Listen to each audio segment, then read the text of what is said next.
hello everybody. This is Nicole Whitlock with the Print on Demand Challenge and with eCom sellers. And this is day 60. So in day 60 was our last day of the 60-day challenge.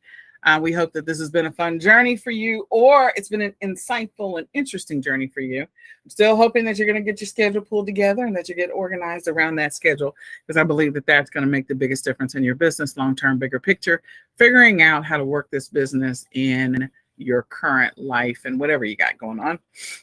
In addition to that, I hope that you found some inspiration on this journey and that you don't sit on the information, that you actually take action. You could get stuck in analysis paralysis and never do anything. There's nothing like investing time in classes and then not doing anything with what you learned. So the best thing to do anytime that you learn something new is to immediately implement or execute on it. Once you learn it, do it over and over again until you're ready to do the next new thing. Definitely take bite-sized steps throughout this journey, focusing on one thing at a time, allowing that one thing, whatever it happens to be, for you to get a little bit better at it, but don't become paralyzed to where you don't take enough action to build momentum in your business, or that you take zero action. So put together a game plan for yourself based on all the stuff that we've talked about throughout this journey. And I hope that if this has been a blessing to you, that you'll share this out with others and let other people know about the Print on Demand Challenge. The model and the structure for the Print on Demand Challenge will be different next time. And we will not do it daily. We will definitely do it a couple times a week, but it will be focused on giving you enough information so you can go and execute on your own and make progress in your business. So with that, we are in the review part of this challenge, and we are now into optimizing your listing. So as part of optimizing your listing, the thing that I talked about over and over again throughout this challenge was that the first 5 words matter, that you could use information from other platforms to help you to figure out what to do. So I know that in here I have like use the Amazon product classifier, but the reality is inside of eBay, you do have your own categories to figure out where this is going to go. You might get some insight as you share your listings or post your listings on other platforms by using tools that are on those platforms themselves. So if you're also an Amazon seller, use the classifier to figure out which category it makes sense, or go find your competition on that platform to figure out where you're going to put the listing. Same thing with eBay. And again, going back and looking at your competitors on Etsy can be quite insightful to figure that out. On those other platforms, if they have places for you to put additional search terms, use that. We know that on Etsy, you need to populate the tags, and that's one of the things that's extremely important. And don't overlook the opportunity to use long tail keywords. Etsy likes long tail keywords, so use them when you have the opportunity. Okay.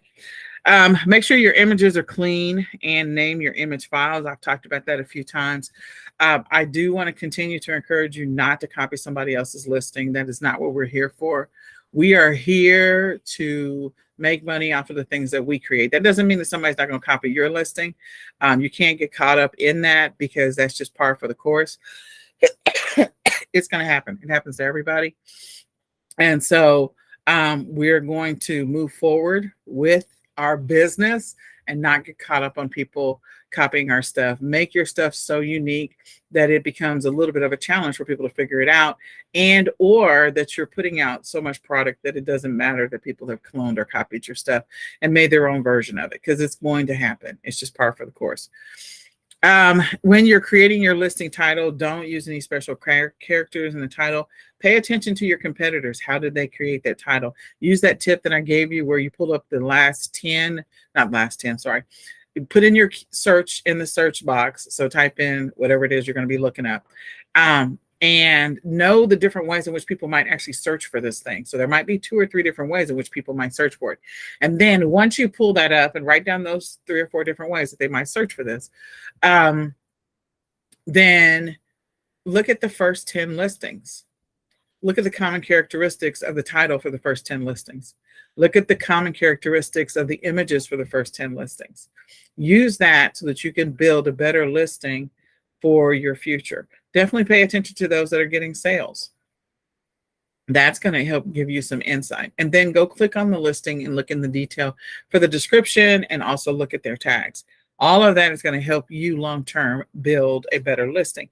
And if there's an opportunity, or if the opportunity presents itself that you can, in your 10 spots that you have for creating this particular listing, the images section, that you can create a video, then do that. Because again, people have a short attention span. Scrolling is one of the things that ultimately at the end of the day we're trying to stop. So if you have an image, that's going to help to stop the scroll. Have a video that can help stop the scroll. It won't always, but it can help to stop the scroll. Okay.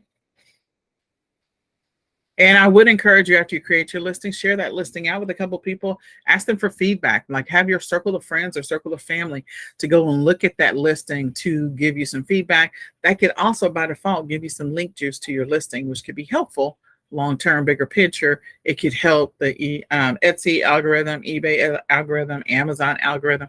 It can help all of those algorithms, like, oh, something's going on with this listing. So figure out who your circle of friends are and just get them prepared for the fact that you've launched a business. And from time to time, I'm going to send you some links and I'd love to get your feedback on it.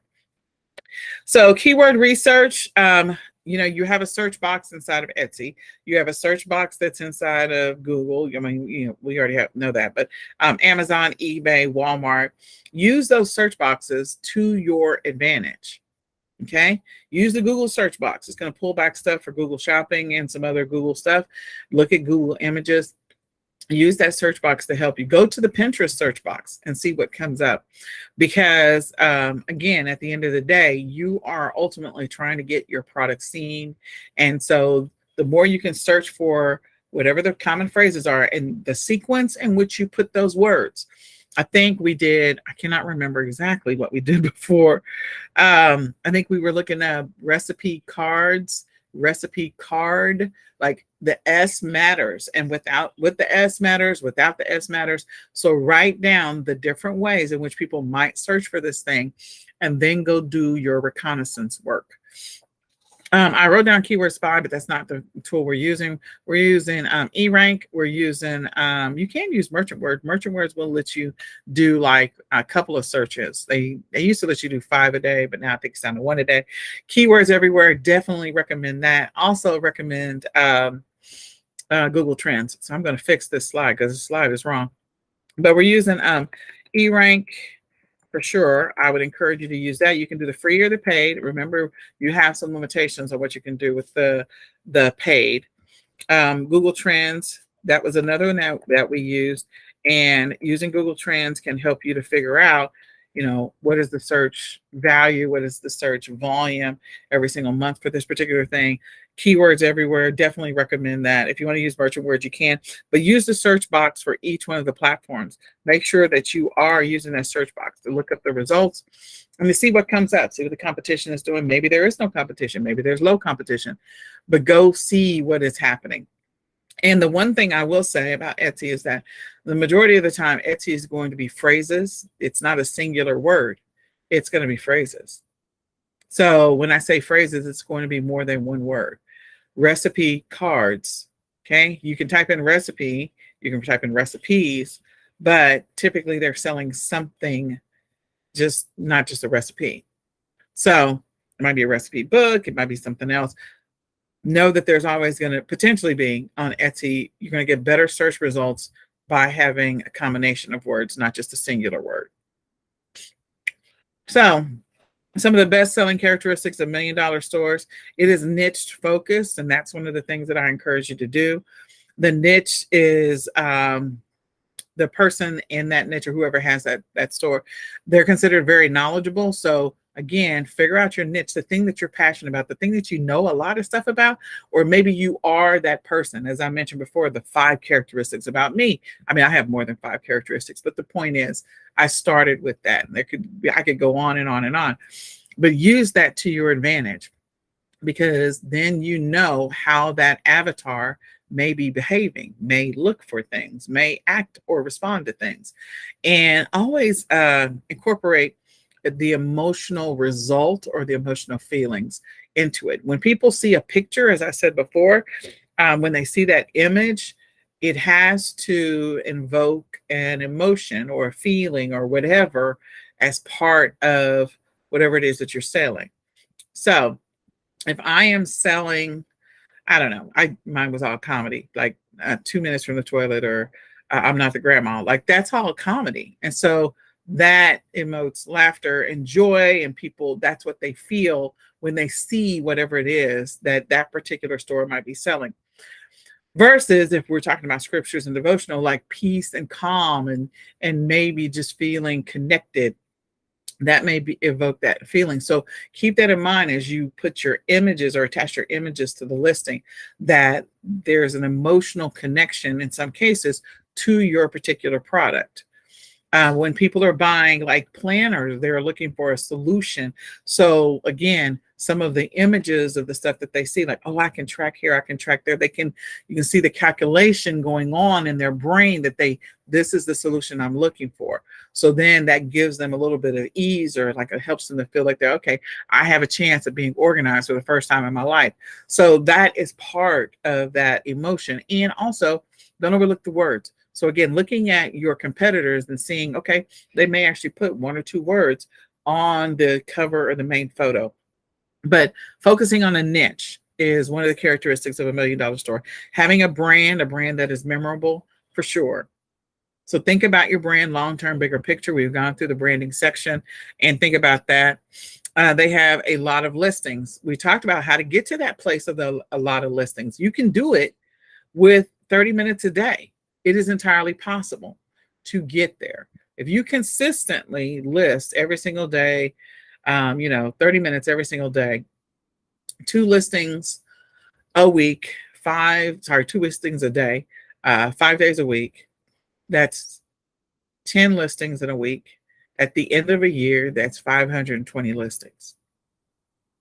You can get there. So it just requires the consistency. That's why we have to grab that consistency monkey by his arms and say, look, you will comply. You will do what I tell you to do. I am in control. You are not in control. So you have to get him under control. You got to whip him into submission so that way he is compliant with your schedule. That is, I call it, well, monkey, gremlin, whatever. That's the one that you have to get control over so you can get there. So that is exactly what 2 listings every single day, 52 weeks out of the year. That's 520 listings at the end of a year. Completely doable. So if you're working to become $1 million store, 2 listings a day can get you there. Okay. Longevity, they've been around for a while. They're in for the long game. So again, it's not a fly by night. Keep that in mind as you think about your business. Now, that doesn't mean that your name and your business and what you decide you want to focus on doesn't evolve over time. Maybe you start off with, prayer books or devotional or journals or whatever, and you transition to something else, but it's still in the realm of spirituality. That's fine. So again, they are in it for the long game. And if you're in it for the long game, then put together your strategy on how you're going to do this. So your goal is to get your first 10 sales always, to work, to get reviews, and to listen to feedback. Whenever you get some reviews from your customers, definitely listen to that feedback. Again, set up your circle of friends, talked about that, or circle of family, whatever works for you. Let them know, hey, I launched a business. I just want to get your feedback. I'm not trying to sell you every single day. Me sending you this link serves 2 purposes. 1, I get a backlink because I sent you a link and you clicked on it from where you are. And 2, I really do want your feedback because I value your opinion. So let them know I'm not trying to sell you something every single day. Okay. Not to have an abandoned store. There's a lot of stores out there where they create their first 5 listings or their first 10 listings and they're done. Don't let that be your store. Don't let that be your store. Offer a good quality product. Create something that is better than the competition. Okay. So multiple listings at once. We have talked about this, and you got to plan it out. That's the biggest piece of being able to do multiple listings at once, is to plan it out. Okay. Do some research, do some review. What's the niche? Figure out that, and then determine who will be the supplier. That means, like, okay, if I'm going to do multiple listings, if you're doing like printables, that's one thing. You're the supplier. Okay. You're creating it. Maybe you're using Canva, maybe you're using another tool. But If you are not using printables, and if you're going to print on other products, figure out who you want to work with. And then you can create a listing template. That makes it so much faster. We talked about this. So if you create a listing template, that means you can go from listing 1 or 2 listings a day to like knocking out 5 or 10 in that short window, because of the fact that all you're doing is cloning, changing the color, cloning, changing the color, cloning, changing the color. So you already have a template, change the color, change the words, save, submit, you're done. So if you're ready to scale, or you want to take the opportunity to scale from time to time, putting up multiple listings at a time, and also putting up listings where people can buy multiples from you.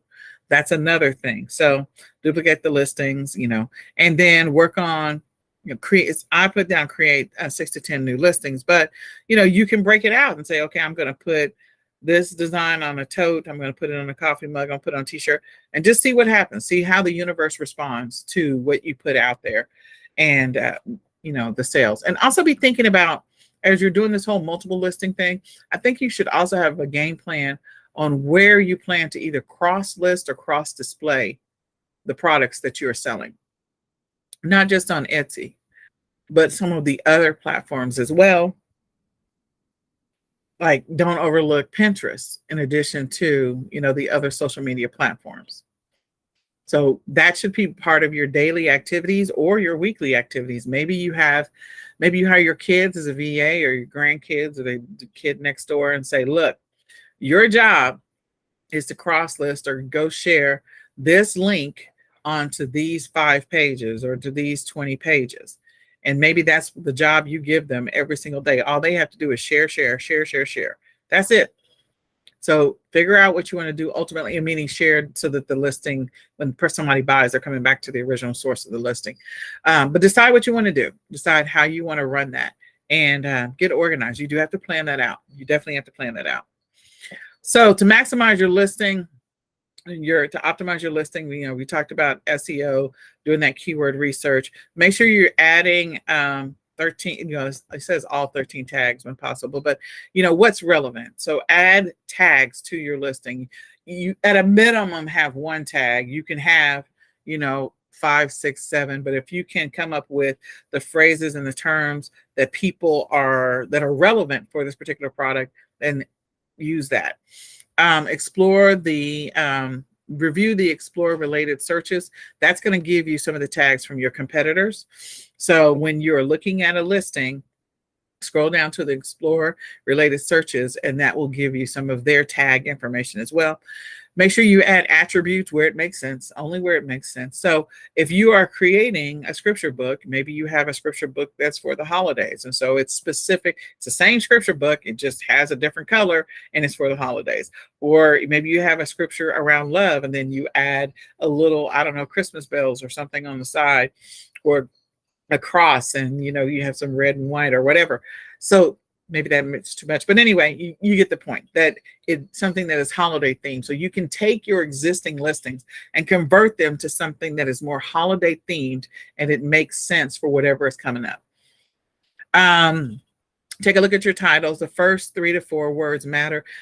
I keep saying the first 5 to 7, but in any case, make sure you pay attention to the first 3 to 4 words, no matter what. And you can expand that out to 7. Some platforms, it's the first 5 to 7.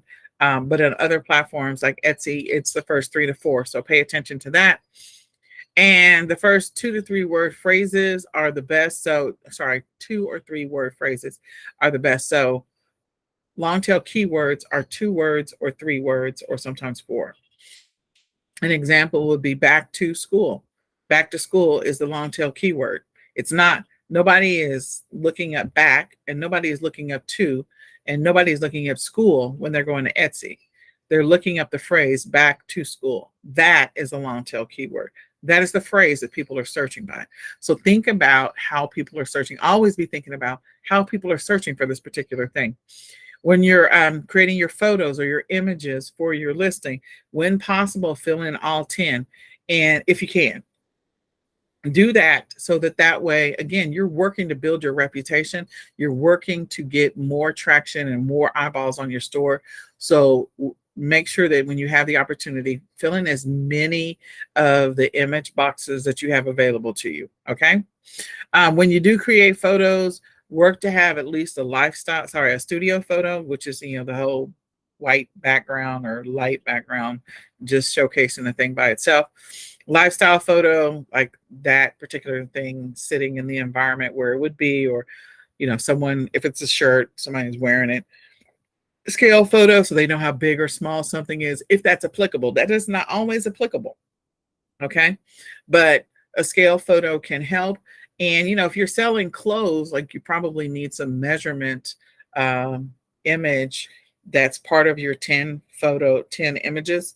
And so you can get some of those things from Creative Market or Creative Fabrica, but your scale photo or something to give them some level of reference to size. And sometimes that scale photo might be like, okay, I need to know how big the coffee mug is compared to the laptop. So it's what is that? Not a vertical. Nope.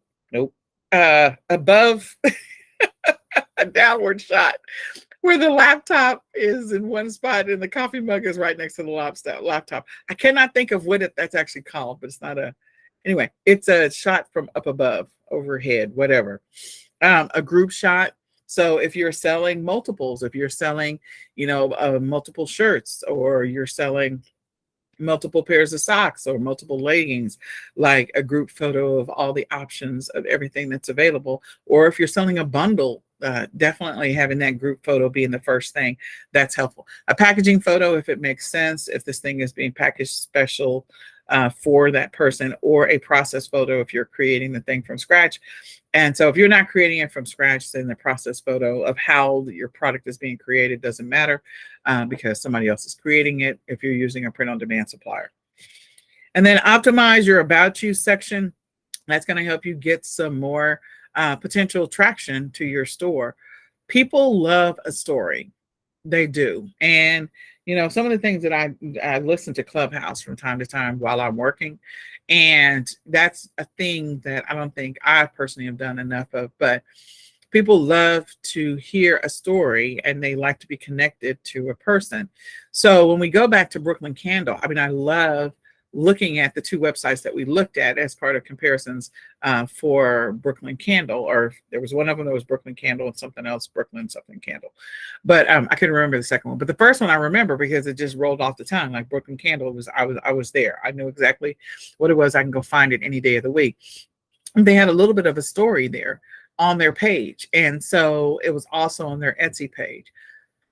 People want to feel connected to you in some kind of way. So, if you're concerned about the environment, let people know. If you're concerned about their spiritual journey or their connection with the Lord, or giving them the opportunity to have a stronger connection with the Lord, share that. Share what it's done for you and share how it's changed your life. It doesn't have to be some long, drawn out 9-paragraph thing. It can just be enough. I won't say to tug at the heartstrings, but just to let people know that, look, I do care about the environment, or I do care about your connection to the Lord, so that way they're like, okay, it might resonate with them. They might share it with somebody else. So fill in your About You section when you get the opportunity. And, if you can have somebody review that, or if you have a connection to a copywriter, or if you don't, there's a couple of sites you can go to get a copywriter. And then A/B testing any of your products. Always, I call it A/B testing. It's always been called A/B testing, but basically it's taking that same product, and maybe it's currently a white t-shirt with black letters. And so now you're going to sell it as a black t-shirt with white letters. So you're testing out the black t-shirt with the white letters. That's A/B testing. So just create multiple variations or versions of the same product. That's ultimately what that is, to not be technical. And then if you were working with someone else, they would say that's called A/B testing. So that's technically what it's called. Basically, you're just creating variations of the same product, ultimately, at the end of the day. All right, so we did get into Facebook. I hope all of that was helpful for you. Please use that. Go back and watch it, read it, whatever. Okay, so we're going to talk about Facebook shops and Instagram shops, and I'm going to go through this very quickly. The thing that you need to know is that outside of listing your stuff on Etsy, you do have the opportunity to connect it to Facebook shops, Shopify, Instagram shops. You can create backlinks back to it. So if you just want to have a Facebook fan page and you share your links from from Etsy onto your Facebook fan page, that's fine. But if you ultimately want people to be able to buy off of Facebook, you do have the opportunity to do a Facebook shop. So here's a couple examples of Facebook shops, and you can clearly see that a couple of these can be considered print on demand because it's little outfits and just having the design that's on them and the different color. Okay. So basically, you do need to have a business page to start the Facebook shop journey. You can import it or integrate it with several different platforms. Right now, Etsy is not on the list. I'm surprised by that, but Etsy's not on the list. So you would want to create your fan page and share your listings over to there. And please do share your listings on other platforms. These are the steps that you need to go through to create your Facebook shop. I'm not going to go through all of that. And when you get to the place where you're ready to start, you're going to click on Get Started, and it'll walk you through the entire process to set up your shop. That's the short version of that. You can go back and watch that session. And then we're talking about Shopify again. Figuring out what type of Shopify store you want to have. Some people that I know, they do physical products along with print-on-demand products, along with drop shipping products, and that's fine. There's already an integration available from Etsy to Shopify and vice versa. So if you want to do Shopify, you can do that integration from Etsy to import your Shopify listings over. Or if you're working with a print-on-demand provider that already has an integration with Shopify, you literally can have two different stores going. And you can decide if you want to do that. That's going to require more of your time. So if you don't have the time commitment, if you haven't figured out the consistency side of your business, and you don't have a VA farm, meaning a farm of VAs that you could pull from to do some of the work for you, then don't set this up. Shopify is going to require you to deal with the taxes side of the business when it comes to setting up a Shopify store. So if you don't have the taxes side of the business set up, Etsy may be the best. If you're not really good at that part right now in your life, that doesn't mean ever, just right now, then Etsy may be the best thing for you, because Etsy is considered I know what it's called. Oh God. Can't think of terms. Something marketplace, something. Can't think of the term, but that's where they collect the taxes for you. I know what it is called. And Amazon is considered one of those, a marketplace facilitator. I knew it was going to come back to me. So Etsy is referred to as a marketplace facilitator. And so they will collect the taxes for you. They will do all of that work. So you don't have to do that. Same thing with Walmart, same thing with Amazon, same thing with eBay. So that whole marketplace facilitator piece was passed by Congress and passed in the law. So they do all of that for you. Whereas Shopify, they don't, because it's your own store. You're responsible for handling the taxes. So that's the only thing I want you to know about Shopify at this point. We're not going to get into the weeds about it, but I just need you to know that. I do encourage you not to run away from Shopify, though, because at some point you want to be able to collect and own that data for yourself. And so long-term, bigger picture, if you're building out a store that's going to become a brand that is really, big and amazing, then you probably want to be on a platform. And I will say that Shopify is one of the easiest platforms to develop your store on. So just putting it out there. But you can do print-on-demand products. You can do drop shipping. You can do a combination of all of them. And Shopify allows you that flexibility, whereas Etsy does not give you all of that flexibility, because there's stuff you can't do on Etsy, or they might flag your store or suspend you, whatever. You're not going to run into that directly with Shopify. So just keeping that in mind. This is talking about all of the features of Shopify, and you can come back and look at that, or go back and rewatch the session. And you have to figure out your business model. Then you have to go through niche. We did the brand research or product research, what it is. So if you're just moving your stuff over from Etsy, that's just a clean cut, and that's easy. Your branding, you got to do your store setup, and you're going to be responsible for your marketing and your analysis. But again, you have the opportunity to do really well with your keyword research, because Shopify has built a relationship with Google and built a relationship with YouTube. So that is part of the benefits that you get with Shopify. You can get your stuff listed in Google Shopping, which will also help you. So talking about the different models, again, doing a print-on-demand model, that's just a print-on-demand store. There's a bunch of Shopify stores I think we looked at that were just print-on-demand models only, versus a print-on-demand plus a drop shipping. And you can do those two. on there. And you can do some of that, but not all of it on Etsy. Again, Etsy limits you on what you can do on their platform. Okay. So think about that long term. Now we're into books. So I think the rest of this is books and marketing, but I could be wrong. I think we are missing outsourcing. So let me get through this. So book, as in producing a book, could be a photo book, low content book, chapter book, novel, whatever, planner, calendar, notebook, workbooks, all of those books. When you are ready to begin creating your books, we have a list, this first column here, of a lot of different providers that you can use to produce variations of books. Some of them are just notebooks, some of them are calendars, some of them are books, some of them are photo books, some of them are comic books. But this is a long list of sites that you can produce books, and this is not all of them. This is not all of them by any stretch of the imagination. Then this column right here, the middle column, is tools that you can use as you're on your journey of creating your book. You can use Adobe and Canva, the two main ones that I have used over and over again on this journey. And the reason I've used them the most is Canva. I can go and create and design and build my book in Canva and download it. And then I can upload it over to Adobe so I can consolidate the book. Because if it's over a certain number of pages or it's got too much color in it, the file size is going to be huge. And so Canva's only going to let you produce so many pages. So you may have project 1, 2, and 3 for the same product, and to consolidate them into one product, you can use Adobe to do that. There are other tools that are on the internet that will allow you to consolidate. You just have to be mindful of those free tools to see if they're, installing anything on your laptop behind the scenes when you use free tools. Just be mindful of that. But there's a lot of different tools that you can use to help you do either research, to create your book, to help you with the contents of your book, to address any issues or concerns with your book, develop the cover, do some copywriting, or review the book, whatever the case may be.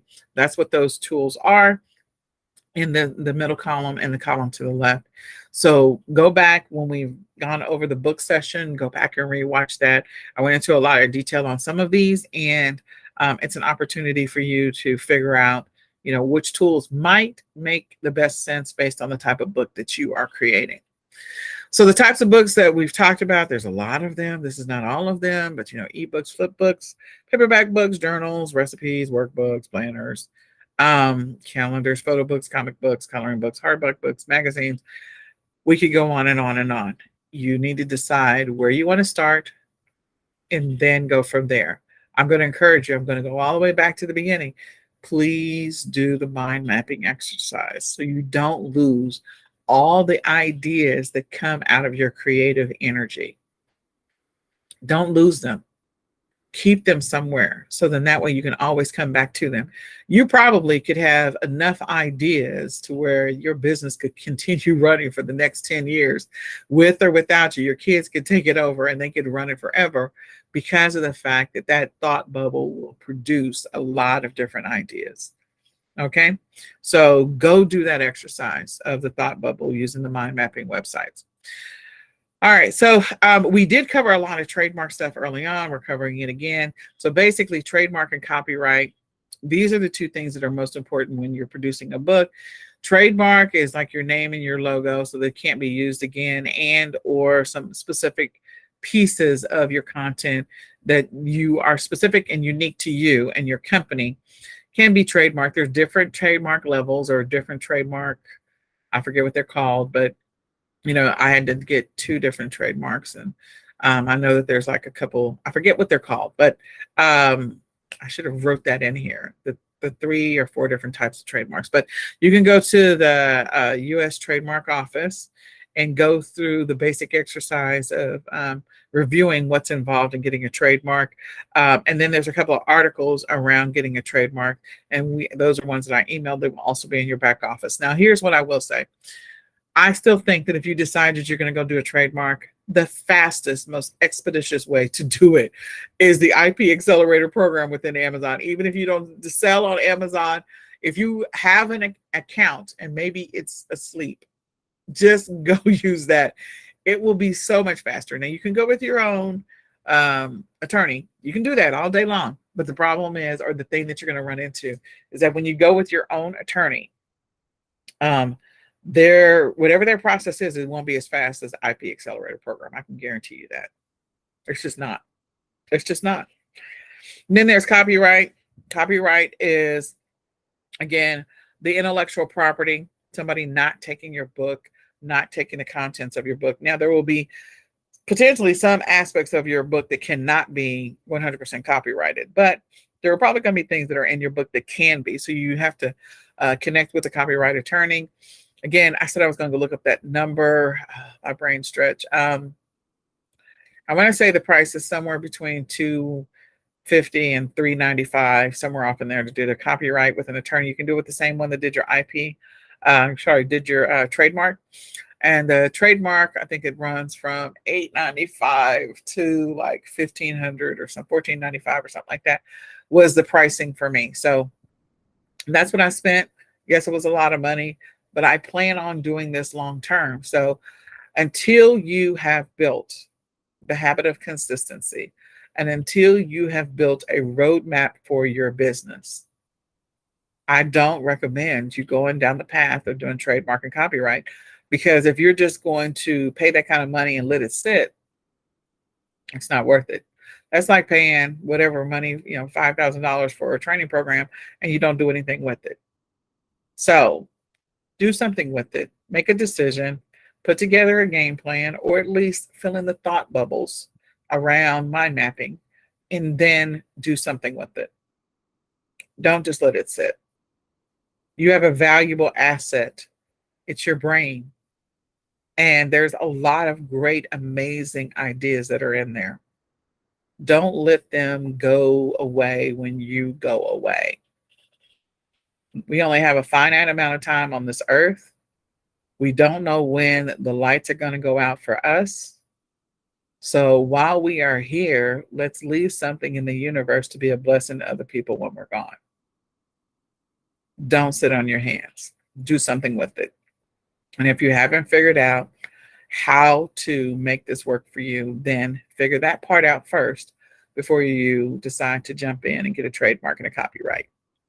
I know that wasn't very inspirational, but I'm just being honest with you. I hate to see people waste money. I really want you to do something with this. And that includes this class. All right. So this next part is Facebook ads. And I'm going to have to go back and get the outsourcing piece of it. So look, I am going to really skip over all the Facebook ads, Instagram ads, YouTube ads, Google ads. I'm going to skip all over that because we just went through that like 4 days ago. So you can go back and look at that at the end of this. And I'm going to move forward with, I think, the last couple of things. I will go ahead and pull out the outsourcing. Oh, that was it. Yeah. Okay. So let me go pull up the outsourcing. I thought that was the last thing I was supposed to do was the outsourcing. Yeah, outsourcing. Okay. So let me grab the outsourcing real quick. And folks have been copied over here, but everybody's busy. All of my VAs are busy. All right. So this last piece is outsourcing. I do feel like we went over it one day. I feel like I can't remember at this point. Everything is semi a blur. But I do encourage you to get to a place where you actually do get a VA in place, if you can. And the reason you would do that is if your life is really tight and you only have 30 minutes to commit to your business, and a VA can add an extra 30 minutes to your business for you and do some things I consider low-hanging fruit. So putting a VA in place can help multiply you and can help actually increase your revenue. Maybe they can do some of the designs and all you have to do is come edit. Maybe they can help do some of the research for the scriptures or do some research for the recipes.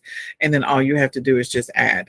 So if you do have the capital or you start to make money in other areas, I would encourage you. This is my strategy for VAs. So I'm a backup because this is not documented.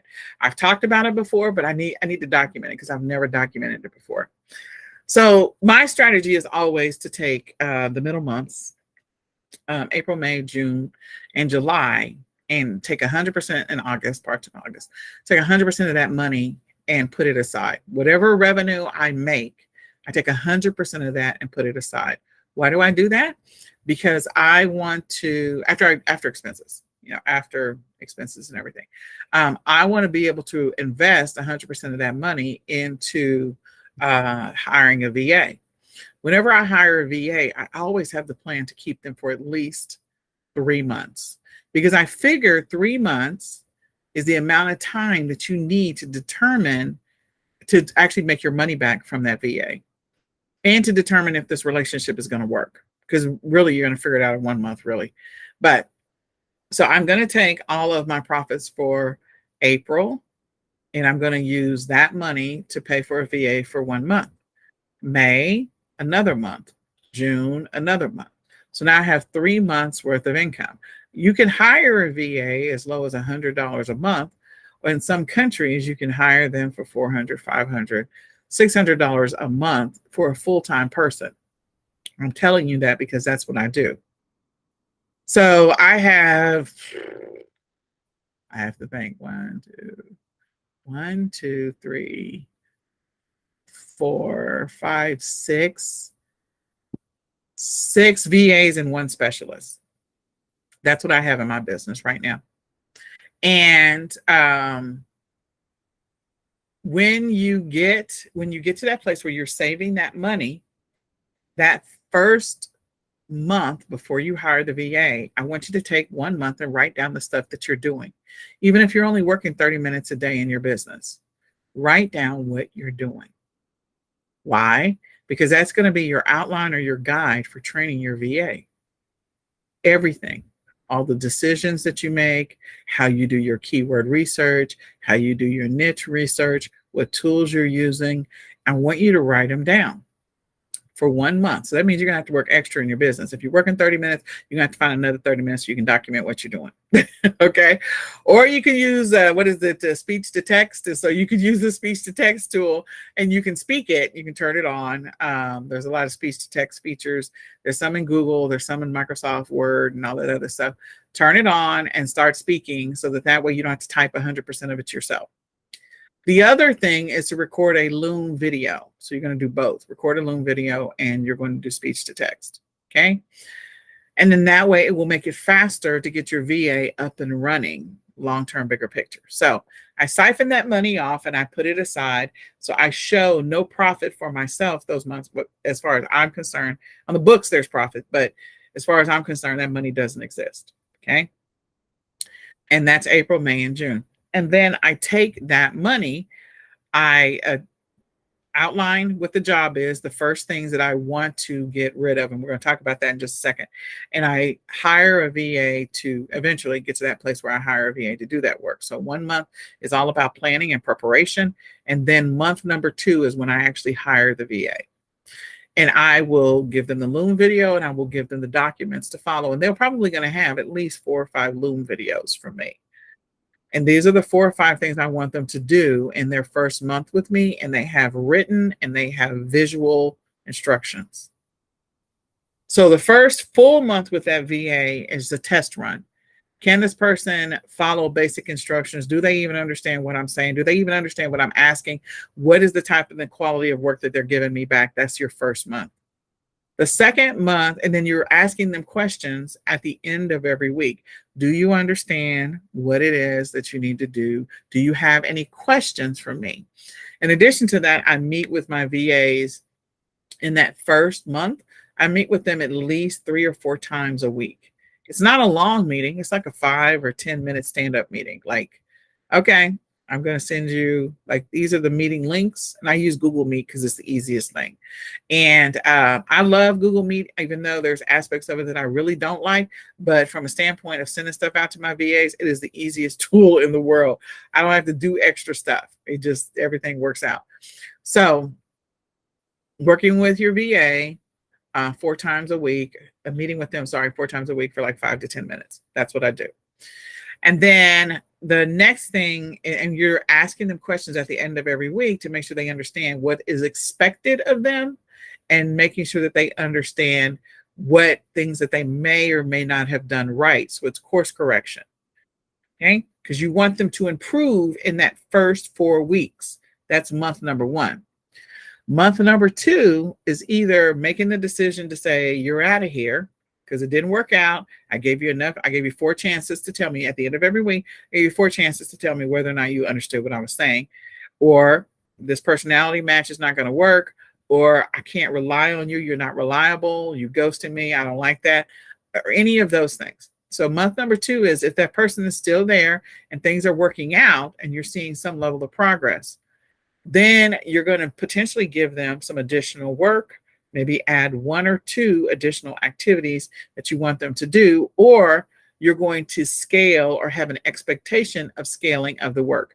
And what I mean by that is maybe you just ask them in the first month to just create 2 listings every single day. I don't know, or 1 listing a day. That's all you did. You asked them to do 1 listing a day, 5 days a week, blah, blah, blah. So now, and you are at a place where you've done listings, you should get faster. Because again, think about riding the bicycle. When you first start riding a bicycle, you're slow as molasses. You're having a hard time balancing. You're very rigid and it's crazy. So you're not moving at a fast rate of speed. But after you've been riding the bike for a while, you're very fluid and you get very much faster.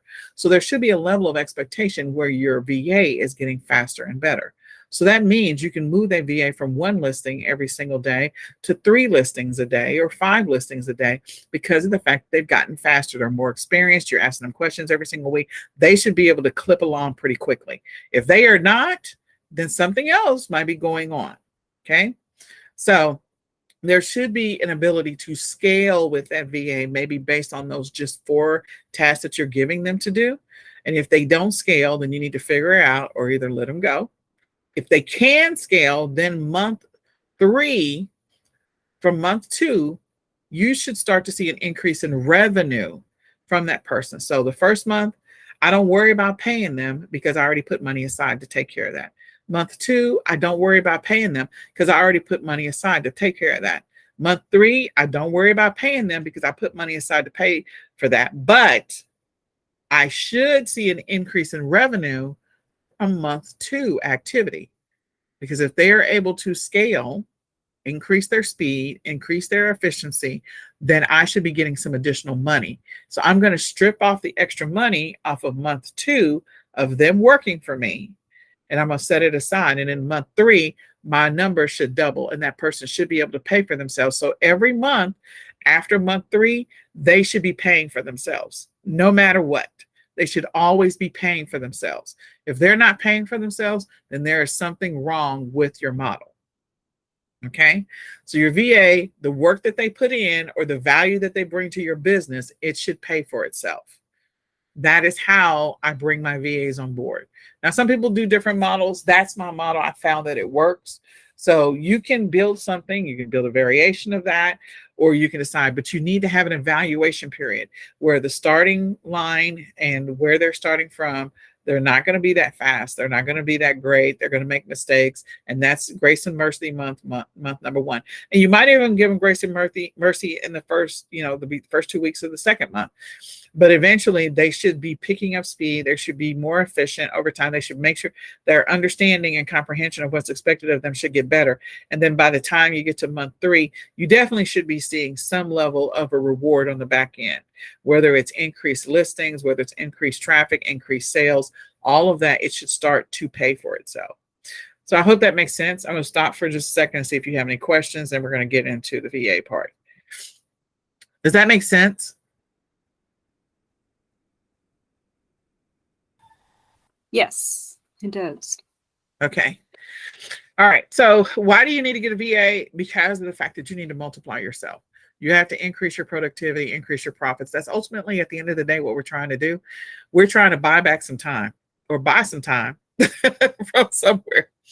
There is some risk with hiring a VA. They're going to gain access to your accounts. Maybe, maybe not. Some platforms will allow you to create a VA specific account. Shopify definitely has that feature in place, so they can't gain access to your stuff. There's integration tools that you can use that way they can create listings on your behalf without actually gaining access to your account. You can decide how you want to do that. You can do the research. They won't be as fast as you. or they won't get it right. And you have to be prepared for that. And you're going to have to pay money for a VA. So you need to be prepared for that. So that's those are your risks. I separate VAs into three categories. You have the doers. Doers are people that can do simple tasks. They can't, there's nothing complex about it. It's like going to a dentist office and they're filing some stuff away. It's like, okay, put this in alphabetical order. If you know your ABCs, you understand that this is a folder. It has the person's last name starts with an A. It goes in the A section. This goes in the B section. It goes in the C. Just mundane, simple stuff. You can have them doing stuff like check to see if I have any reviews, check to see if I have any feedback, check to see if I have any emails, check my voicemail, like simple stuff like that. Thinkers are people that can do the doer's job, and they can do a little bit more. They can analyze data. They can understand things. So they will go a little bit beyond what a doer will do. You can trust them to take on more work. So with thinkers, those are your people that maybe they started off as a doer, but they showed the capacity that they have the capacity to learn. And so now they are considered a thinker. Okay. And they can do some analysis. You can give them data or reports to run and then ask them for the results of the summary. They can use some of your research tools and go do some research for you and bring you back a summary of the results. That I love. Trust me, all day long. Love that. And whereas the doer, you might say, okay, give me a list of, I don't know, wholesale suppliers. And they'll go to Google and they'll look for a list of wholesale suppliers. And if you're not specific enough, you'll get a crappy list and you'll have to go back. Okay, let me give you some more detail about this request. Because you would be surprised some of the stuff I get from my doers. I'm like, oh my gosh. So you have to be as detailed as possible because they are not thinkers. They don't think through the request. They're like, okay, go to Google, type in wholesale supplier, type the list of the of the companies, and like, okay, did you even validate that this is a real company? No, you told me to go get a list. All right, so trust me, I've been there. And then specialists are people that have a specific set of skills, talents, and abilities. Maybe they are really good at creating marketing videos. Maybe they're good at creating email swipe, email copy. Maybe they're good at copywriting. Maybe they're good at creating graphics or designs for you. Those are specialists. They have a specific set of skills. They can do your marketing. These people have a lot more advanced skills. Okay, so those are your three categories. Decide which ones you think you want to do. So some mistakes on this journey: not knowing what you want to outsource. That's definitely a mistake. Not being organized for the interview process. You definitely have to have a list of questions and you have to know what you want the person to do. So we're going to talk about that in just a second. Expecting, hiring someone cheap and expecting them everything. I promise all day long. I work with a 7-figure earner and he burns through VAs, and I tell him, this is your problem. This is your problem. You're unorganized and you're hiring these people at this rate and expecting them to do specialist work, and that's never going to work out for you. So, and then not establishing expectations, when you expect them to work, when you expect them to follow up with you, when you expect to meet with them. If you don't establish those expectations at the beginning, that's going to be a problem. Not diversifying the tasks across your business. I've made that critical mistake of doing that, and I had to pay for it, not once, but twice. You thought I'd learned the first time. Not a third time over here. Not setting up your VAs correctly, not making sure they have access to the tools that they need, access to the files, access to the videos to train them on the different stuff, where you expect the output, all that stuff. Make sure you give them access to the right things. Not allowing them enough time to get the work, get up and running. That's why I say it's a 3-month period.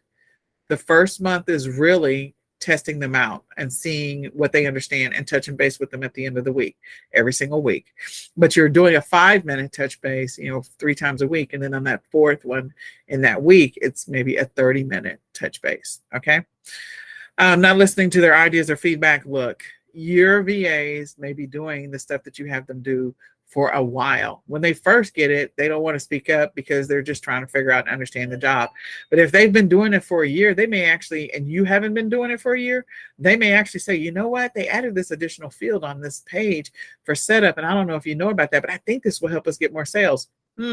Yeah, because here's the deal. What I've learned about VAs in other countries is that they want to keep their job. They do. They want the money. They need the money.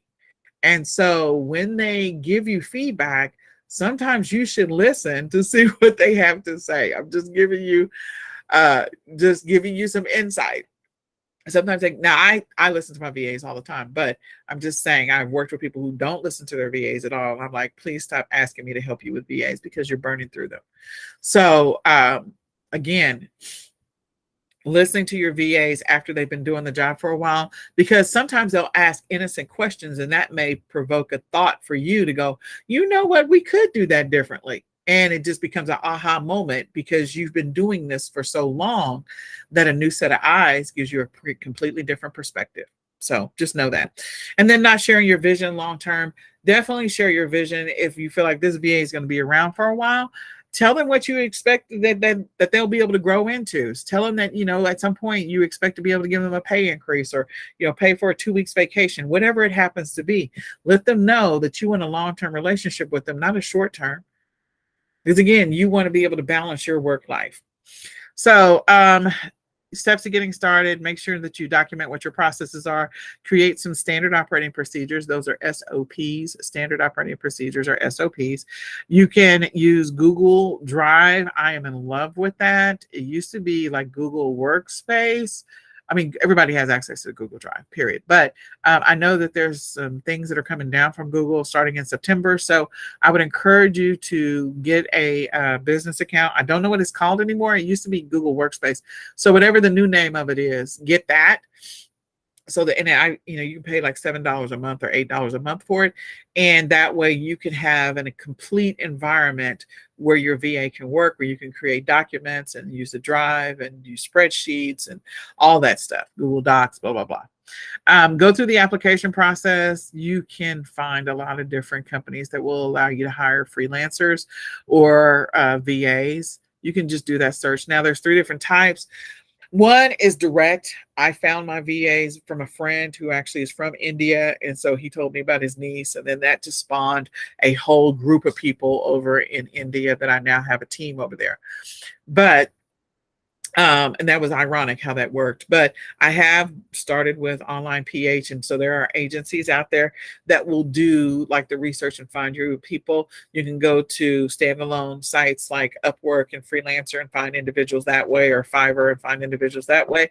Or you can do the agencies, or you can hire a service. I also have a service. It's called Emphasize. And what they will do is they will do 50 tasks for me every single month. 50 tasks, and I pay them a flat fee for the 50 tasks. And so I use them in conjunction with my VAs, and so we can get some of the simple doer work done. So I hand that off to Emphasize. Test them for a period of time, anywhere from 2 days. So give them a simple task. I've given stuff like, I need you to go out there and find 10 things that are selling for a higher price on Amazon than it is on Walmart, or 10 things that are selling for a higher price on whatever. Now that's retail arbitrage example. So if we're talking print on demand example, then you can give them something like, okay, go find, I don't know, the top 10 scriptures that are based on love, and 1, 2, 3, go, and let them go find the top 10 scriptures that are based on love. They'll come back with the results. Now, the people that I evaluate, the person that just gives me 10, I don't know, just go put that aside. The person that brings me back 25 or 50, we might be able to have an extended conversation. Or the person that brings me 10 and gives me some details on how they compiled this list. I went to these sites and did this, and this told me this, but this told me this. Like, they give you way more than you're expecting. That's the person you probably want to have a further conversation with. I'm just saying. So look for that type of response. If you're going to test them out using any of these services or using the individual websites, do that. Put the test out there and let some people respond to it. And then you'll decide who you want to have follow-up conversations with. Have your interview questions ready to go, and so that okay, I need somebody that speaks English. I need somebody that can meet with me at 8 o'clock in the morning, whatever my time. All of those things matter. And then monitor their work very closely for the first month, second month, third month. Okay, and then reevaluate on whether or not you want to give them more stuff. See if they are paying for themselves. If they're not paying for themselves, you need to think about something different, or let them go, or revisit maybe your instructions, your Loom video, your documentation is not as good as you think it is, and it has to be revisited. If they're coming back with 20,000 questions and you've trained 2 different people and they still got 20,000 questions, you clearly need to update your training materials. Okay? Don't take it personal. That's just a fact. So some of the things that you can have them do for you, you can have them do product research. You can have them create listings or help you with listings. You can have them research private label products and ideas. But again, you're doing print on demand. So you can have them go and create designs for you. You can have them address your customer service. You can have them go update maybe your about you section of your profile for your page. You can have them work on orders or follow up on the orders with whoever the fulfillment service is that you have an integration. You can have them handle emails. You can have them create emails. You can have them do keyword research, long tail keywords. They can go do research on your competitors and come back with information. I could go on and on with the number of things that you can have your VA do for you. So I just want you to think about those things and consider, thinking about a VA, work towards that. You may not be at that place right now where you're ready to have a VA, but I want you to think about that long-term, bigger picture. So with that being said, I know I covered a lot of stuff. And yes, this class is going to be restructured. I thank you all so much for your feedback. I hope that this has been a blessing. I hope that you actually will recommend someone take this course. I know it will be revamped, but I hope you recommend they take the course, that you feel like you got some value out of it. And I thank you for allowing us to go on this journey together. So with that, please share your thoughts, feelings, or any questions that you might have at this time. You can unmute. Am I by myself? I never know if I'm by myself. No, you're not by yourself. We're here. All right. Any thoughts, feelings, questions that I can answer? Honestly, it would be nice if you had like a day in the life of hiring a VA type of class. Okay. Just to kind of see what that looks like. Okay. That I could do. I've been saying I was going to do that because somebody else, I have a couple people ask me that. And so I've been saying I was going to do that, but I just haven't had the bandwidth to do it. So I will do that. I may do a workshop on that. And it'd probably be a 2-part workshop because it is a process. Yeah, okay. I would never know like what are the best questions to ask for a potential VA. I would just kind of want to see that in action. Okay. So one of the things that I do is, when I'm starting off to VAs, I will ask them questions. Well, first, there's a screener. So if you don't have a computer, I can't help you. I'm not here to supply your computer. If you don't have access to the internet, I'm not here to help you. If you don't have access to a mobile device or a phone, I'm not here to help you. If you don't, if you're not, like I tell my VAs when I'm interviewing them, look, here's the thing. We operate on Facebook. So I need to make sure that I can message you on Messenger. We use Facebook Messenger, we use Slack, and we use Google Drive. Do you have access to those things? And I go through those things with them. Yes. Do you understand what those tools are? Because I'm not here to teach you Google. I'm not here to teach it to you. And a lot of people who are like international, they understand that. Like they're used to it. They probably work for other US companies. So they're expecting some level of access, remote access to something. But I do ask them, I do find out if they speak English or not. I find out if they can meet with me. I always ask them, how many hours can you work? So I ask them, it's like, okay, what are the number of hours that you can work in a week? And they'll tell me. And like, so if you're going to work 25 hours in a week, this is the work that I need you to do. And I actually do have like an email thing. I'm going to show my personal stuff, but oh well. So when I make an offer, when we get to the place where I actually make an offer to somebody, I actually have an outline email about the position. So it actually goes through what you're going to be expected to do. Here's the job. So this one is one job. I have another job. I have lots of jobs. But anyway, so this is the description of the job. And we talk through it. together. I gauge how much English you really do understand, because my people are not, English is not their first language. So I'm concerned about that. So I go through and I outline the job description. Now, here's the deal. I probably have a leg up on everybody because I'm a former HR person. I worked in HR for 30 years. So I know how to at least put together bullet points on what your job is. And so that's probably a better class to kind of walk people through how to put together a job description for a VA. But yeah, I go through and I outline what the job expectations are for the person and what I need them to do, and then how many hours I'm willing to pay you and how much I'm going to be paying you. Then I also have a contract that they sign, as you can see. So there's a process that they go through, and this is the email, and I ask them to read it, and then we read it together because English is not their first language, and I give them the opportunity to talk to me about whatever questions that they have, so that I don't want to hire somebody that's just saying yes, yes, yes, and yes, and that's the only word that you know how to say. Like, I need to make sure that you and I can communicate back and forth with each other. Does that make sense? Yes. And then, so I have another VA. I have several VAs, but that she does all of my like listing work. Well, there's two of them that did the listing work. So I have a bunch of stuff in here. So this is the warehouse position. And so again, she goes through, she's learned a lot more. She started on last year. So that was October.